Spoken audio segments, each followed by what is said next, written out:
Dobar dan svima, ja sam Helena, a danas vas vodim kroz potragu za krivcem koji je najodgovorniji za klimatske promjene koje su vama najuočljivije kroz hirovito vrijeme. Zaključit ćemo zašto do takvih promjena dolazi, što nam one donose, te dati neke prijedloge kako ih mi kao pojedinci možemo ublažiti. Ako tražimo krivca, moramo znati za što ga se optužuje. U posljednjih 130 godina svijet se zagrijao za približno 0,85 stupnjeva. Svako od posljednja 3 desetljeća bilo je toplije od bilo kojeg prethodnog desetljeća od 1850. Zabilježeno je zagrijavanje oceana na globalnoj razini za prosječno 0,11 stupnjeva po desetljeću u razdoblju od 1971. Od početka industrijske ere, oceanski unos CO2 rezultirao je značajnim zakiseljavanjem oceana. Grenlandski i antarktički ledeni pokrivači gube na masi. Ledenjaci, kao i snježni pokrivači, su se nastavili smanjivati gotovo u cijelom svijetu. Stopa porasta razine mora od sredine 19. stoljeća veća je od prosječne stope tijekom prethodna 2 tisućljeća. Planet Zemlja je naš jedini dom, barem za sada. Na njemu vladaju nama pogodni uvjeti koji omogućavaju život u obliku kakav poznajemo. Kako bi mogli razumjeti i pokušali odgonetnuti krivca za promjene, najprije ćemo ponoviti što je vrijeme, klima i klimatske promjene. Svi znamo da kad pitamo kako će biti vrijeme, dobijemo odgovor poput sunčano, oblačno, kišovito, dnevne temperature na primjer do 20 stupnjeva i sl. Pa je tako vrijeme stanje atmosfere u nekom trenutku na promatranom mjestu izraženo vrijednostima meteoroloških elemenata kao što su tlak, temperatura, vlažnost, vidljivost, naoblaka i drugim meteorološkim pojavama poput kiše ili snijega. Dok je klima, prosječno stanje atmosfere nad nekim mjestom ili područjem, mjereno je i bilježeno kroz duže vremensko razdoblje, obično je to 30 godina, a ovisi o klimatskim elementima i klimatskim faktorima. 2 glavna čimbenika su temperatura i količina oborina. Ako želite znati više, posjetite stranice Državnog hidrometeorološkog zavoda koji u Republici Hrvatskoj obavlja stručne poslove praćenja hidroloških i meteoroloških procesa, prikupljanja, obrađivanja i objavljivanja meteoroloških i hidroloških podataka i još mnogo toga. A na njihovim stranicama možete pronaći različite prognoze, rezultate mjerenja, podatke o praćenju klime, prognostičkim modelima. Detalje o klimi Hrvatske možete pročitati i u klimatskom atlasu Hrvatske, koji je također dostupan online. Kad smo definirali vrijeme i klimu, jasnije nam je što su to klimatske promjene. Možemo pojednostavljeno reći da su one zapravo sve ono što odstupa od vrijednosti na koje smo navikli. To jest, one su statistički značajne promjene u klimi koje traju desetljećima i duže. Ako znamo da se klimatske promjene odvijaju stalno, odvijale su se milijunima godina, postavlja se pitanje zbog čega postoji velika zabrinutost zbog njih danas. Najlakše ćemo to prikazati uz pomoć kornjače. Možemo zamisliti klimu kao kornjaču koja se prije mijenjala sporo, kretala se uobičajenim korakom. No u nekom trenutku je odlučila postati faca, pa je nabavila brzi auto. I sad se promjene dešavaju brže. Međutim, ako se promjene ne zaustave ili uspore, ona će nabaviti raketu i postati još brža.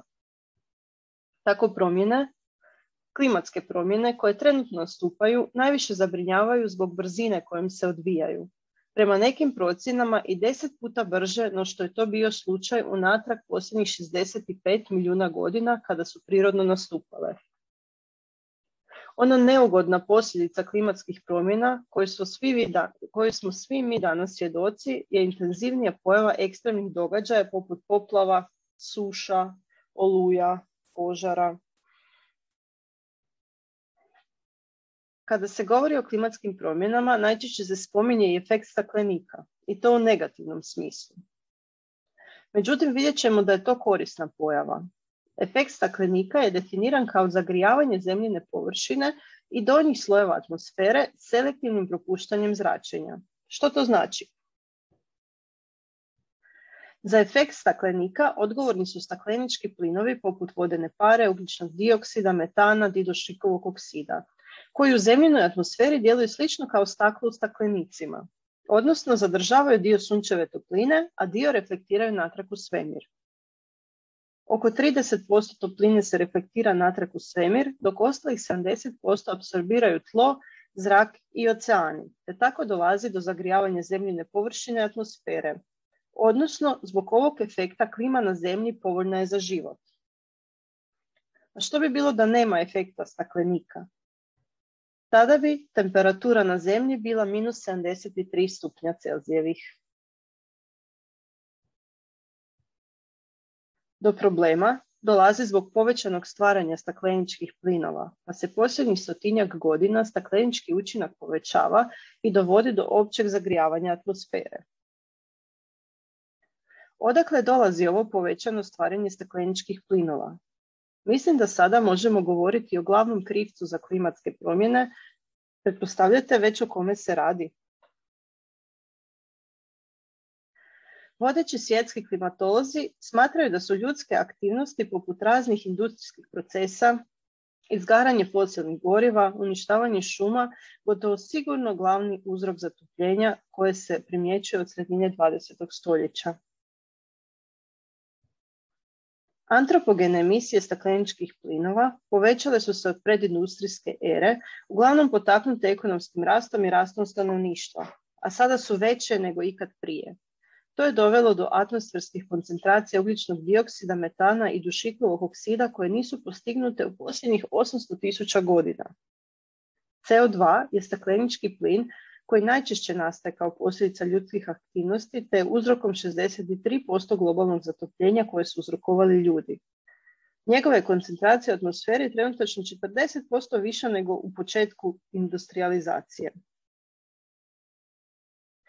Kako bi se raspojacanog optuženika držalo pod kontrolom, potpisani su brojni sporazumi i osnovane brojne organizacije. Važno je spomenuti Kyoto sporazum. Predstavnici brojnih država postigli su 1997. u Kyoto sporazum radi smanjivanja emisija ugljikovog dioksida i drugih stakleničkih plinova. Pariški sporazum o klimatskim promjenama predstavlja plan djelovanja za ograničavanje globalnog zatopljenja, čiji je porast prosječne svjetske temperature, čiji je cilj porast prosječne svjetske temperature zadržati na razini znatno manje od 2 stupnja, u usporedbi s predindustrijskim razinama, te ulagati napore da se taj porast ograniči na 1,5 stupnjeva. Europski zeleni plan predstavlja novu strategiju Europske unije, čiji cilj je preobraziti društvo i gospodarstvo pravedno i resursno učinkovito, u kojem 2050. neće biti neto emisija stakleničkih plinova i u kojem gospodarski rast nije povezan s upotrebom resursa. IPCC je tijelo Ujedinjenih naroda punog naziva Međuvladin panel o klimatskim promjenama. Ono je stvoreno da vladama pruža redovite znanstvene procjene o klimatskim promjenama, potencijalnim budućim rizicima i da iznese mogućnost prilagodbe i ublažavanja. Pitate se kako je stanje u Republici Hrvatskoj s klimatskim promjenama? Republika Hrvatska se nalazi pod utjecajem klimatskih promjena, što je vidljivo između ostalog i sve učestalije pojave vremenskih nepogoda i ekstrema. Ona se dobrim dijelom nalazi u sredozemnoj regiji, koja je prema klimatskim modeliranjima prepoznata kao klimatski vruća točka, gdje je već postignut prosječni porast temperature od 1,5 stupnjeva. U Hrvatskoj postoji strategija prilagodbe klimatskim promjenama, čija svrha je osvijestiti važnost i prijetnje klimatskih promjena za društvo, Strategija definira i dijelove okoliša u Republici Hrvatskoj jako osjetljive na klimatske promjene poput voda, poljoprivrede, šumarstva, ribarstva, turizma, zdravlja itd. Znate li da svatko od vas utječe na klimatske promjene? Ugljični otisak je pojam koji predstavlja koliki je taj utjecaj. On predstavlja količinu ekvivalenta ugljikovog dioksida emitiranog od strane organizacije, događaja, proizvoda ili čovjeka. Svatko od vas može smanjiti svoj ugljični otisak, a donosim vam nekoliko ideja kako. Umjesto korištenja automobila koristite bicikl ili hodajte. Reciklirajte. Sami proizvedite što više svoje hrane. Koristite obnovljive izvore energije, zasadite drveće, smanjite upotrebu plastičnih materijala, a najvažnije je da sudjelujete u podizanju razine svijesti o klimatskim promjenama. Za vas imam nekoliko projektnih zadataka. Možete pokušati napraviti svoju niskougljičnu strategiju doma, grada ili zemlje pomoću modela Moj svijet 2050. Model možete naći na poveznici koja se nalazi na slajdu. Također, možete izračunati koliki je vaš ugljični otisak, ima li mjesta za poboljšanje i kako ga smanjiti. Danas veliki problem u svijetu izaziva plastika koja ima svugdje, no ona se može dobro prenamijeniti i iskoristiti. Na slajdu možeš pronaći neke ideje. Onaj najbitniji zadatak je uključiti se, volontirati i doprinijeti promjenama. Uključi se u neku od udruga, ovdje su ideje. Klimatske promjene tiču se svih nas, događaju se sada. Svatko od vas je bitan za spas naše planete.